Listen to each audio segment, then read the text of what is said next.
Pour ce numéro 34 d'Histoire de Bourges, nous voici dans l'église Notre-Dame, une église qui n'a pas toujours porté ce nom, qui a eu une construction qui s'est étalée sur plusieurs siècles et qui renferme de nombreux trésors. L'église Notre-Dame est située ici, à l'extérieur des remparts gallo-romains, mais à l'intérieur de l'enceinte médiévale. Il s'agit d'un prieuré, créé par l'abbaye Saint-Ambrois, traditionnellement en 1157, même si la première mention est datée de 1216. Ce prieuré se serait d'abord appelé Saint-Pierre-Saint-Paul. Aujourd'hui, on retrouve les symboles de ces deux personnages sur les vantaux de la porte occidentale. La clé pour Saint-Pierre, l'épée pour Saint-Paul. L'église se dénomme ensuite Saint-Pierre-le-Marché et forme une paroisse, comme l'indique d'ailleurs sa première représentation à la mi-XVIe siècle.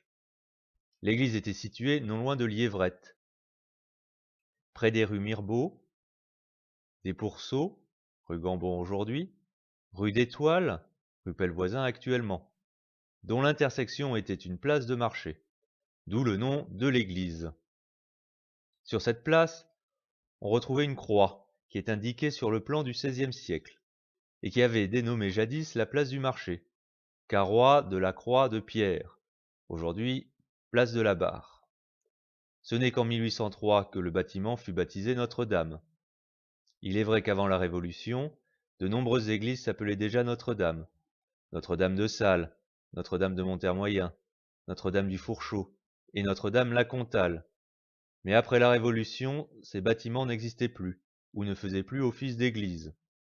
En revanche, il existait encore un Saint-Pierre, Saint-Pierre-le-Guillard. La dénomination en Notre-Dame permettait d'éviter toute confusion. On ne sait pas grand-chose de l'église médiévale avant qu'elle ne brûle dans l'incendie de la Madeleine, qui toucha un tiers de la ville, en 1487. Les piliers qui ont été conservés montrent qu'elle devait avoir la forme d'une nef, avec 4 piliers bien plus massifs que les autres, indiquant que le clocher devait être au-dessus d'eux. Ces piliers sont bien antérieurs à 1487, comme le précise cette inscription où il est mentionné une date.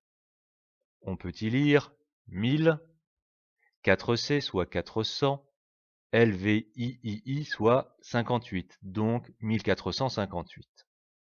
Furent ajoutés lors de la reconstruction, fin XVe, début XVIe siècle, un bas-côté au nord et un bas-côté au sud,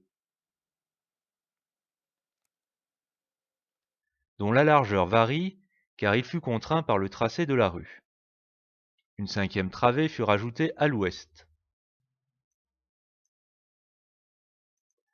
En 1525, la tour fut construite.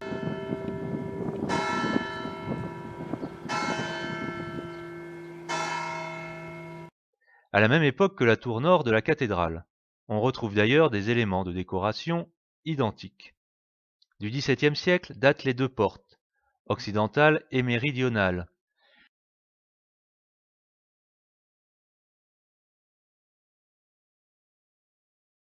Cette dernière est plus précisément datée grâce à l'inscription de 1640.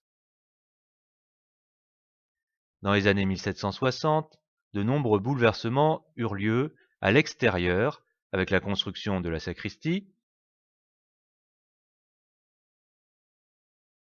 mais aussi à l'intérieur avec le renouvellement du chœur. L'ancienne sacristie, derrière le chœur, fut donc déplacée dans une nouvelle pièce. On changea le carrelage et l'autel, qui sont parvenus jusqu'à nous.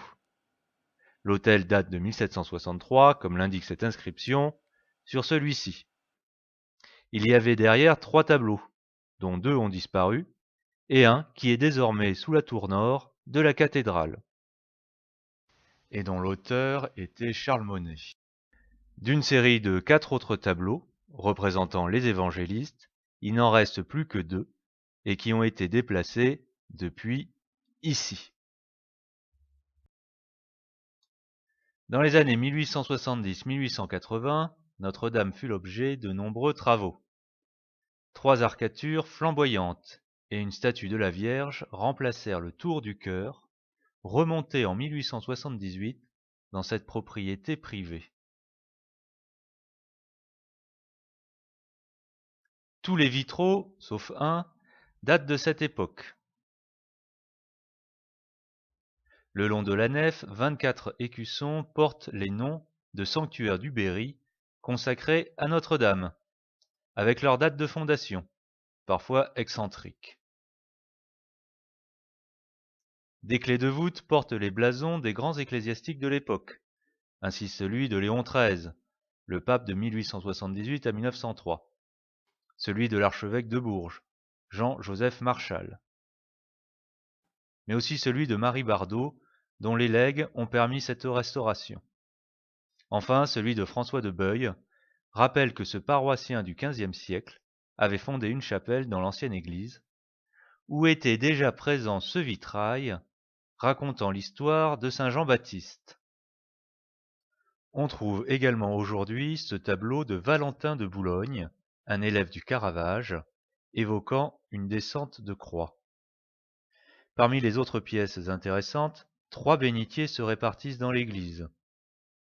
Un du XVe siècle, un en marbre fleur-de-lys, peut-être de 1507, et un de l'époque de Louis XIV.